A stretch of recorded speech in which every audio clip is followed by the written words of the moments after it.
ইলিশ মাছ দিয়ে গাঠি কচু দিয়ে হবে আজকে। এই যে আমি গাঠি কচু সেদ্ধ বসিয়েছি কুকারে, এবং কুকারটা অফ করে দিচ্ছি।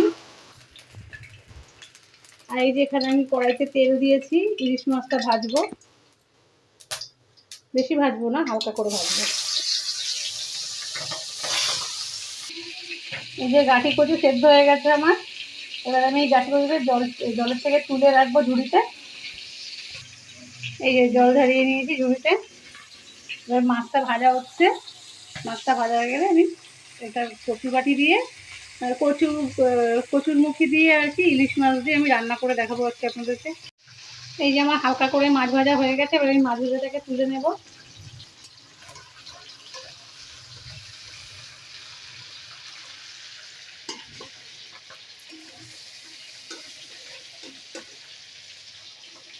এই যে আমি তুলে নিলাম।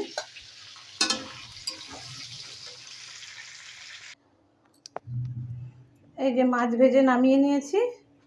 এবার আমি কড়াইটায় দিয়ে দিচ্ছি এই যে গোটা জিরে দিচ্ছি ফোড়নের জন্য।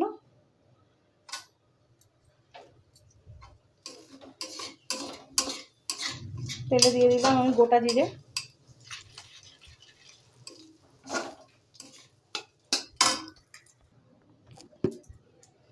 এবার দিয়ে দিচ্ছি তেলের মধ্যে কিছুটা লঙ্কা আমি কেটে নিয়েছি, সেটা আমি দিয়ে দেবো তেলে। দিয়ে এবার গাঠি কচুগুলো দিয়ে দিলাম। এবার গাঠি কচুগুলো দিয়ে আমি ভালো করে নাড়িয়ে নুন হলুদ দিয়ে নেব। আর এতে কোনো মশলা দেবো না, আমি নামানোর আগে একটু ভাজা জিরের গুঁড়ো দিয়ে নামিয়ে দেবো।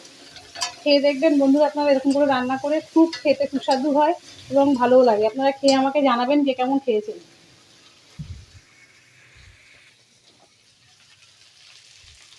তো আমি দিয়ে দিচ্ছি হলুদ,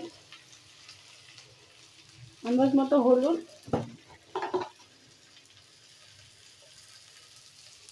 দিয়ে দিচ্ছি স্বাদ মতো নুন।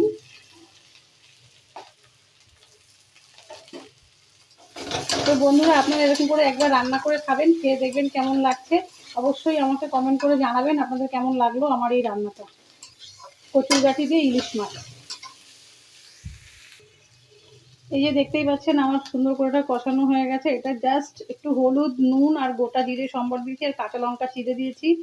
এটা খুবই অল্প মশলাতে অল্প তেলে খুব সুস্বাদু একটি রান্না, কচুর গাঠি দিয়ে ইলিশ মাছ। এই যে আমি পাশে জল গরম করে নিয়েছি, এই গরম জলটা আমি দেবো।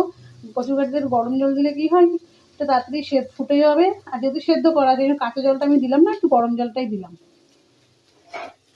এবার আমি আন্দাজ মতন ঝোলটা দিয়ে দেবো। দেখতেই পাচ্ছেন গরম জল দিলাম বলে কত জোরে এটা হলো, ফুটে গেল।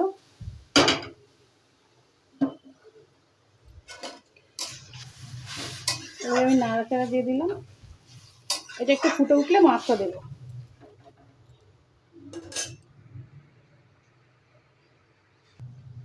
এটাকে ঢেকে দিই, এটা একটু ফুটে উঠুক, তারপরে মাছটা দেবো।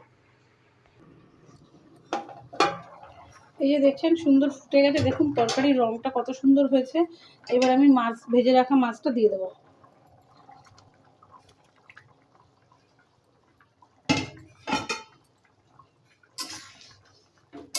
মাছটা দিয়েও আমি একটুখানি ফোটাবো,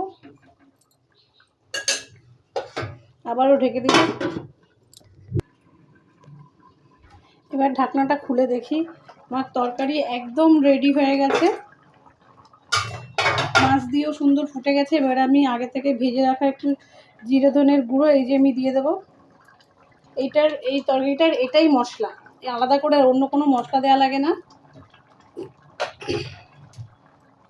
এই ভাজা জিরে ধনের গুঁড়োটা দিলে তরকারিটা সম্পূর্ণভাবে রেডি। লাস্টে দিয়ে আমি এই যে নামিয়ে নিচ্ছি। তো বন্ধুরা, এই তরকারিটা আমার ভীষণ খেতে ভালো লাগে এবং আপনারাও খেয়ে দেখবেন কেমন লাগে। আর আমাকে কমেন্ট করে জানাবেন আপনারা এইভাবে রান্না করে কার কেমন লেগেছে খেতে। অবশ্যই আমাকে জানাবেন। আর যদি আমার রান্নাটা ভালো লাগে আপনাদের, তাহলে এটা লাইক, শেয়ার, কমেন্ট করে দেবেন।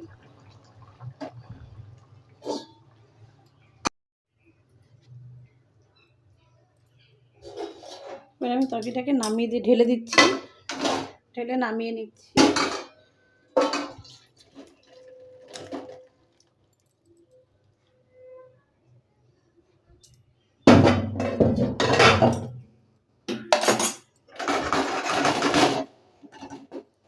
তো বন্ধুরা দেখুন কত সুন্দর হয়েছে আমার তরকারিটা। আপনারা একটিবার করে খেয়ে দেখবেন কেমন লাগে।